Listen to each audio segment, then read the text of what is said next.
Week one of SEC play is over. We're moving on to week two, but today we're going to recap week one very quickly, move into the week two preview. Let's go.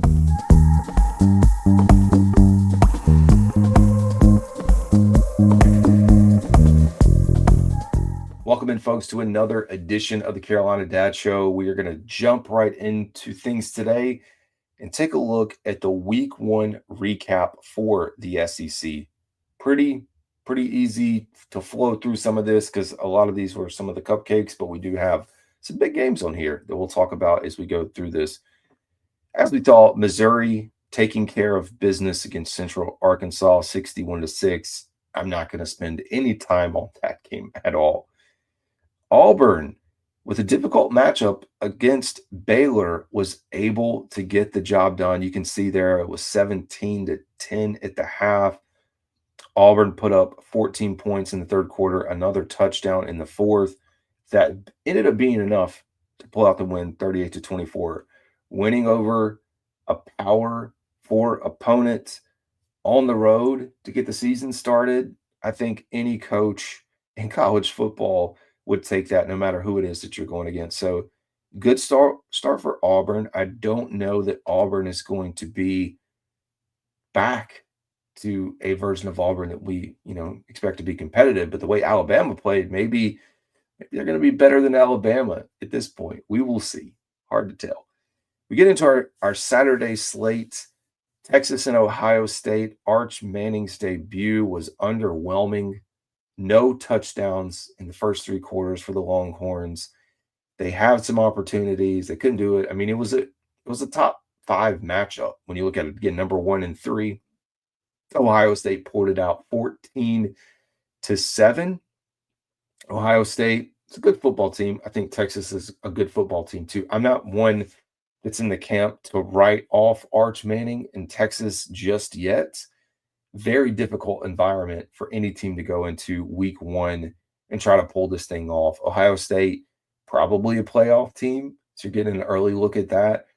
This game for both sides doesn't impact the trajectory of them making the college football playoff. Now, at the end of it, for Ohio State, if they were to drop 2 games along the way and maybe not win the Big Ten, there's a chance for them to say, hey, look, we beat Texas in week one. We have that as they talk about building out the resume.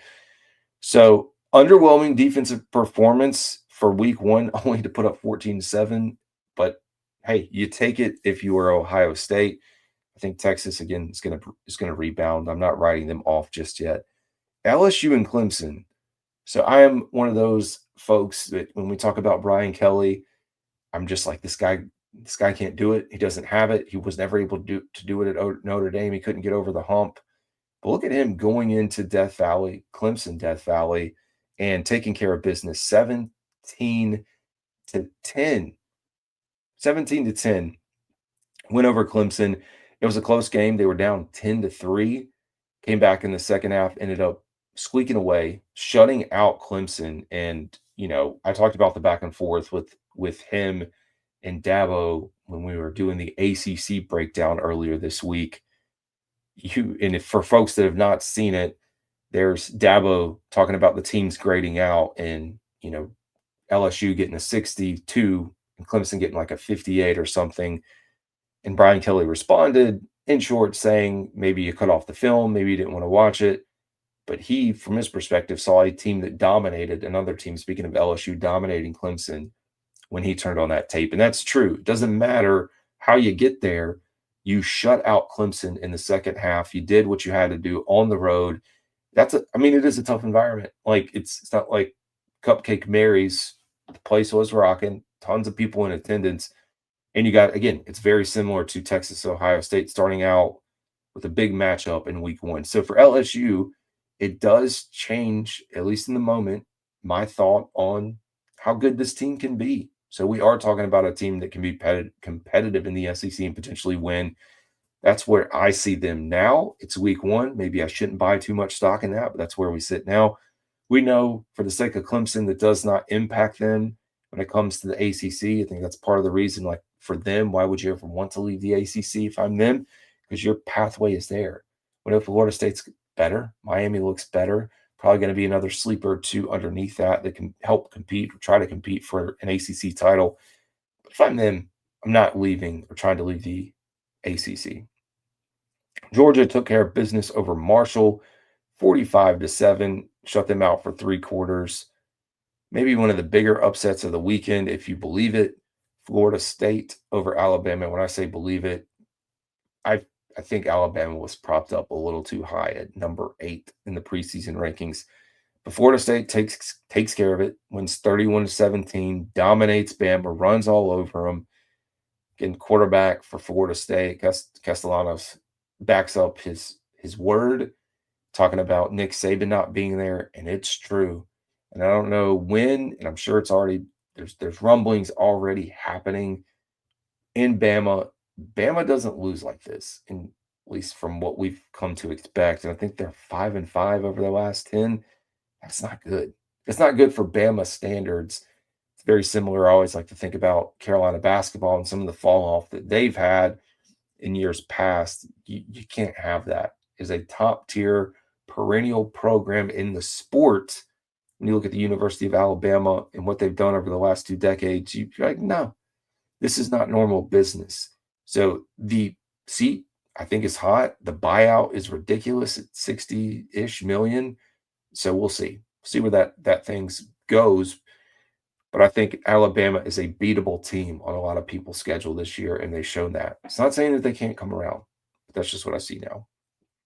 Florida took care of Long Island University. I did see, was it Todd Bowles, his dad? He has a son at Long Island University that's playing because they had the week off. He got to go see him, so that's cool. Oklahoma beat Illinois State 35-3. I don't know that I'm sold on Oklahoma being a good team either, but we'll see how this thing plays out. Texas A&M, competitive game, but they did enough against UTSA. UTSA is pretty good. Group of 5. I was about to call them Power 5. Group of 5 team. 42-24. Ole Miss over Georgia State. Georgia State's a group of 5. Ole Miss dominated that game as well, 63-7. Tennessee, Joey Aguilar, take care of business, 45-26 over Syracuse. Good win for them. Mississippi State handles Southern Miss 34-17. Really, they got up 34-10, and Southern Miss got a touchdown in the fourth quarter. Kentucky 24-16. I mean, that was closer than you would anticipate, but 10-2 at the half off the safety. They get out of there. I don't think Kentucky is on the downward trend right now in the SEC. We'll see where they pan out, but I do think that's a winnable game too for a lot of folks. Not really winnable. It's one you circle and say we should get this one. Arkansas 52-7. Vanderbilt 45-3 over Charleston Southern. And then to close out the SEC slate, South Carolina taking care of business with Beamer Ball 24-11. If you want more information on that game, we did a complete breakdown, so you can go check that out. We're going to move now into your week 2 slate. Saturday football's back because the NFL is here. Thank goodness. I mean, I like the opening weekend of spacing this stuff out, but at the same time, I don't. San Jose State and Texas. Texas favored by 36 points. Texas will get to 1-1. Texas A&M and Utah State. A&M's favored by 31.5. I would take the under on that. I don't think they're going to cover by 31.5. That's just me. But that should be a win for Texas A&M. Georgia and Austin Peay. It's a win for Georgia. Ole Miss and Kentucky. So getting an early season SEC matchup in place. Ole Miss traveling to Kentucky, but they are a 9.5-point favorite. I do think Ole Miss is the better team. We just saw the score with Kentucky from week 1 against Toledo. So I do like, even though Ole Miss isn't going to be, in my opinion, as good as they were last year, they've got enough to get this one in the books. Tennessee will take care of East Tennessee State. I'm looking forward to this matchup with Kansas and Missouri. Kansas is 2-0, Missouri 1-0. Missouri is favored by 6.5 points at the moment. To be honest, I don't know what to tell you on this one right now. I think Missouri, we all know they're a pretty decent football team. Jankowitz is able to maintain them, former App State guy. I think for me, maybe do I lean with what they're telling me with the spread? Missouri should be able to pull it out, but I don't think I'd right away Kansas is not being able to take that one.